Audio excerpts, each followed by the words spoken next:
Pendant longtemps, Philippe Etchebest a donné l'image d'un homme construit comme une forteresse. Né le 2 décembre 1966 à Soissons, devenu l'une des figures les plus puissantes de la gastronomie télévisée française, il s'est imposé à la fois dans les cuisines, dans les concours et sur les plateaux.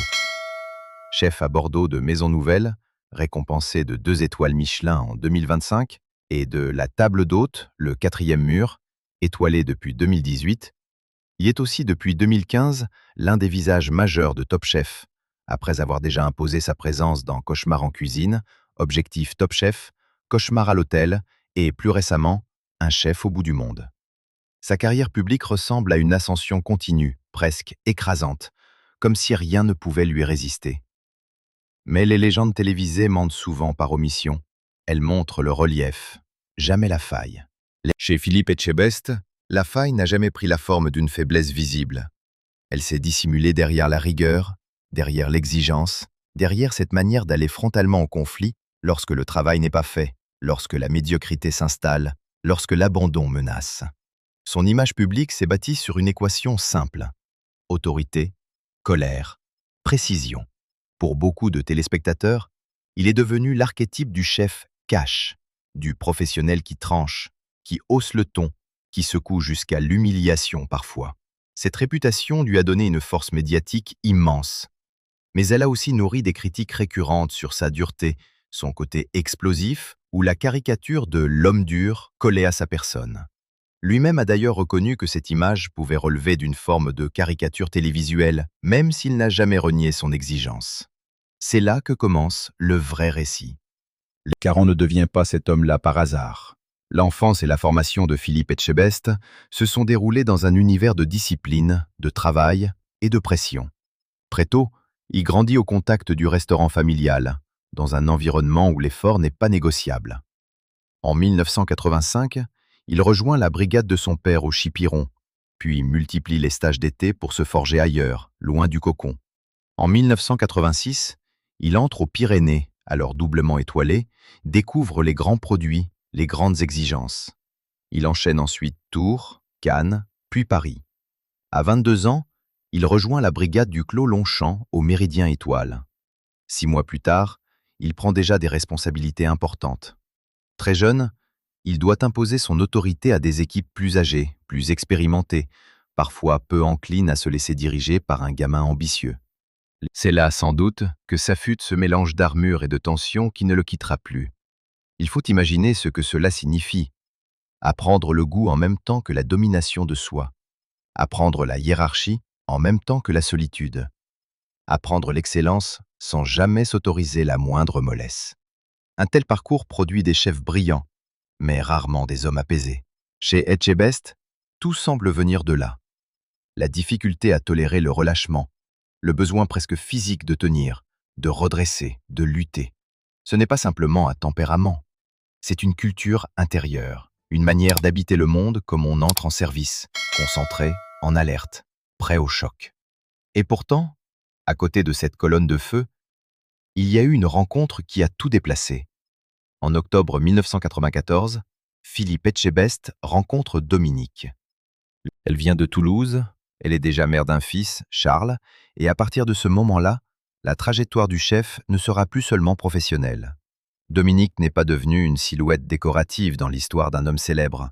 Elle est devenue l'axe invisible.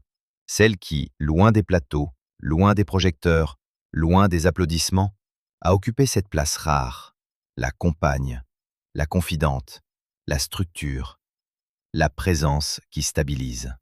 Au fil des années, plusieurs portraits de presse ont confirmé ce rôle discret mais central. Dominique gère une partie essentielle de la communication, des projets et de l'organisation du chef. Elle est décrite comme une collaboratrice majeure, une partenaire indissociable, presque la face silencieuse de la machine Etchebest. On parle souvent des hommes puissants, comme s'ils s'étaient faits seuls. C'est une fiction commode, un mythe viril que la télévision adore. Mais le cas Philippe Etchebest raconte autre chose. Dominique n'est pas au second plan. Elle est dans les fondations. Leur couple dure depuis plus de 30 ans selon plusieurs sources récentes, et leur mariage remonte à la fin des années 1990. Cette longévité n'a rien d'anecdotique dans un univers où les carrières dévorent tout, où le rythme de travail, la médiatisation et la pression détruisent souvent l'intime. Chez eux, au contraire, l'intime semble avoir servi de rempart. Il n'y a pas d'histoire Etchebest sans cette alliance presque artisanale entre la lumière et l'ombre. Mais le vrai basculement, celui qui donne à son aveu supposé tout son poids émotionnel, arrive en 2005. Cette année-là, Philippe et Dominique adoptent leur fils, Oscar Louis. Sur ce point, les confidences du chef ont toujours eu quelque chose de rare, presque sacré, parce qu'il parle peu de sa vie privée, parce qu'il protège sa famille. Parce qu'on sent, lorsqu'il s'en approche, que sa voix intérieure change de registre. Plusieurs témoignages récents rappellent combien cette adoption a représenté un parcours difficile, chargé d'attentes, d'obstacles, d'émotions, et combien le chef a évoqué ce moment comme une transformation intime décisive. L'homme qui savait tenir une cuisine, encaisser la pression, remporter des distinctions, a découvert un autre vertige, celui d'être père. Et c'est sans doute là que la phrase prend tout son sens. Le plus grand bonheur de sa vie n'aurait pas été une récompense professionnelle, mais cet instant précis où il a accueilli Oscar Louis. Pas une étoile, pas une émission, pas la reconnaissance du métier, un enfant, un fils, une présence qui recompose la hiérarchie des émotions. Ce que tant de spectateurs croyaient deviner depuis longtemps, sans pouvoir le formuler, c'est que derrière le métal, il y avait une tendresse absolue. Non pas une tendresse molle ou démonstrative, mais une tendresse de bâtisseur, protéger, transmettre, veiller, faire grandir. Le vrai aveu de Philippe Etchebest, s'il fallait le résumer, serait peut-être celui-ci. L'homme que la France a pris pour un bloc de granit a été bouleversé, au plus profond, par la paternité. Cela change tout quand on relit son personnage public. Soudain, sa rudesse n'est plus seulement de la rudesse, elle devient aussi une manière de tenir debout dans un monde brutal. Soudain, sa voix forte n'est plus seulement un outil de domination, elle devient l'écho d'une vie passée à combattre le relâchement, l'échec, la peur de voir s'écrouler ce qu'on a mis des années à construire. Et soudain, l'idée même de transmission prend un autre relief. Dans Top Chef, dans Objectif Top Chef, dans ses restaurants, dans ses prises de parole, Etchebest ne transmet pas seulement une technique. Il transmet une façon d'affronter le réel. Cela peut déplaire, cela peut heurter, mais cela vient de loin. Il faut dire aussi que la vie ne l'a pas ménagé. Sous l'image du colosse, il y a un corps qui a connu l'alerte. Philippe Etchebest a révélé souffrir depuis de nombreuses années d'extrasystole, un trouble du rythme cardiaque qui l'a conduit à une opération au début des années 2000, alors même qu'il préparait la finale du concours de meilleur ouvrier de France. Il a raconté cette intervention et la peur qui l'accompagnait. Cette fragilité cardiaque, qu'il a dû surveiller sur la durée, fissure encore davantage le mythe de l'invincibilité. Le public voyait un homme inépuisable. La réalité était celle d'un professionnel obligé de composer avec la possibilité intime de la défaillance. Comme si cela ne suffisait pas, il a aussi frôlé le pire lors d'un accident en cuisine. Longtemps racontée comme une anecdote spectaculaire, cette histoire a retrouvé un écho médiatique récent. Une blessure liée à une vive, ce poisson dont l'arête venimeuse peut provoquer de graves complications, aurait dégénéré en empoisonnement du sang. Là encore, la scène est presque symbolique. Chez Philippe Etchebest, même le danger surgit du travail. Même la menace de mort vient des fourneaux, de la matière, du geste, du métier lui-même. Il ne s'agit pas seulement d'un accident. C'est l'illustration parfaite d'une existence où tout s'est toujours joué au contact du feu. Peut-être est-ce aussi pour cela qu'il entretient avec le sport une relation si profonde. Bien avant la télévision, il y a eu le rugby, les valeurs de cohésion, d'impact, de solidarité, de dépassement. Il a continué à pratiquer, à cultiver cette culture du corps engagé. À cela s'ajoute la boxe anglaise, le judo, la natation, la plongée et cette passion très nette pour la moto. Chez lui, le mouvement n'est jamais gratuit. Le sport prolonge la cuisine comme la cuisine prolonge le sport. Même exigence, même maîtrise, même refus de subir. Cette énergie sportive aide à comprendre pourquoi sa présence à l'écran donne parfois l'impression d'un homme toujours prêt à entrer dans l'arène. Mais avec les années, une autre bataille s'est imposée, celle de l'image. Quand on devient un personnage public, on ne s'appartient plus tout à fait. On est raconté, résumé, parodié, simplifié. Philippe Etchebest l'a vécu comme tant d'autres figures médiatiques, mais avec une intensité particulière parce que son personnage télévisuel est puissant, immédiatement reconnaissable. Sa colère, sa franchise, son intransigeance ont construit sa popularité. Elles ont aussi généré des polémiques, des rejets, parfois même des attaques venant d'anciens candidats ou de spectateurs lassés de cette représentation du chef autoritaire. Peut-on perdre une partie de son public à force d'être perçu comme trop dur? Sans doute, oui. Les controverses qui ont entouré certaines séquences, certains clashs ou certaines critiques montrent que son style ne fait pas l'unanimité, mais c'est précisément cette absence de tiédeur qui fait de lui un personnage central. Il dérange autant qu'il rassure. Il agace autant qu'il fascine. La vérité, c'est qu'Etchebest ne s'est jamais vraiment vendu comme un homme sympa. Il s'est vendu, ou plutôt, il a été reçu, comme un homme nécessaire. Celui qui vient quand tout va mal. Celui qui dit ce que les autres n'osent plus dire. Celui qui refuse les faux-semblants. Dans une époque saturée de communication douce, de postures lissées, de personnalités calibrées, Philippe Etchebest incarne au contraire une parole abrasive, rugueuse, presque ancienne. C'est précisément ce qui lui vaut ses fidèles autant que ses détracteurs. Et puis est venue cette séquence absurde, révélatrice du monde moderne. Au printemps 2025, une fausse rumeur de décès a circulé sur TikTok, alimentée par une vidéo reprenant des codes visuels de médias d'information et affirmant qu'il aurait perdu la vie dans un accident de moto. En quelques heures, l'angoisse s'est répandue chez des internautes déjà habitués à voir naître les pires mensonges à la vitesse des algorithmes. Il a fallu démentir. Il a fallu rappeler qu'il s'agissait d'un faux. L'épisode, grotesque en apparence, raconte pourtant quelque chose de profond. Quand un homme devient une icône populaire, sa disparition imaginaire devient elle-même un événement. Comme si le public, tout à coup, réalisait à quel point cette présence familière faisait partie de son paysage émotionnel. À cela s'ajoute un malentendu plus doux, mais révélateur lui aussi. En août 2025, Philippe Etchebest annonce avec Dominique l'arrivée d'un nouveau bébé. Immédiatement, certains imaginent une naissance tardive, une surprise familiale, une révélation intime. Mais la réalité est tout autre. Ce bébé désigne un nouveau projet, une nouvelle aventure professionnelle, en l'occurrence une nouvelle adresse bordelaise pensée à deux, le classique. Là encore, tout est dit. Chez Etchebest, le langage de la famille déborde sur celui du travail. Il parle d'un lieu, d'un projet, d'un restaurant, comme on parlerait d'un être à mettre au monde. Ce n'est pas un détail de communication, c'est une philosophie entière. Construire, protéger, porter, faire naître. Voilà pourquoi l'aveu imaginé par tant de titres sensationnalistes gagne ici une autre profondeur.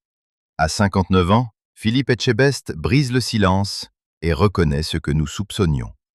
Pris au pied de la lettre, ce type de formule promet d'ordinaire un scandale, un secret honteux, une chute. Mais dans son cas, la révélation la plus forte est presque l'inverse d'un scandale. Ce que le public soupçonnait, sans toujours le comprendre, c'est que cet homme n'était pas seulement sévère, il était habité. Habité par le sens du devoir, habité par la peur du ratage, habité par l'idée de transmission, habité surtout par une vie privée qu'il n'a jamais transformée en marchandise, mais qui semble pourtant être le véritable centre de gravité de tout le reste. Le plus frappant, au fond, c'est ce contraste. D'un côté, l'homme public qui coupe court, qui recadre, qui tonne. De l'autre, le mari fidèle d'une union ancienne, le partenaire professionnel d'une femme qui tient l'édifice à ses côtés, le père bouleversé par l'adoption d'Oscar Louis, l'homme qui part de ses projets comme de ses enfants, l'homme aussi qui sait ce que valent un cœur fragile, un accident évité de peu, une vie qui peut basculer plus vite qu'un service. À mesure que les années passent, Philippe Etchebest apparaît moins comme une caricature de chef autoritaire que comme une figure plus complexe, celle d'un survivant de la pression. Son parcours dit quelque chose de la France populaire et méritocratique. Le restaurant familial, les stages, les concours, les humiliations avalées, les promotions gagnées à la force du poignet, le rugby, le corps, le métier appris durement. La télévision venue ensuite, non comme un miracle, mais comme l'extension spectaculaire d'une autorité déjà forgée ailleurs. Et au milieu de tout cela, cette fidélité presque têtue aux siens. Dominique, Oscar Louis, Bordeaux. Les projets montés à deux, une maison loin du bruit, un équilibre conquis de haute lutte. Alors oui, on peut continuer à regarder Philippe Etchebest comme un homme de colère. On peut continuer à ne voir que la voix forte, la mâchoire serrée, le regard noir, le mot sec. Mais ce serait rater le cœur de l'histoire. La vraie question n'est plus de savoir pourquoi il crie. La vraie question est de savoir ce qu'il protège quand il crie. Et la réponse aujourd'hui semble plus claire que jamais.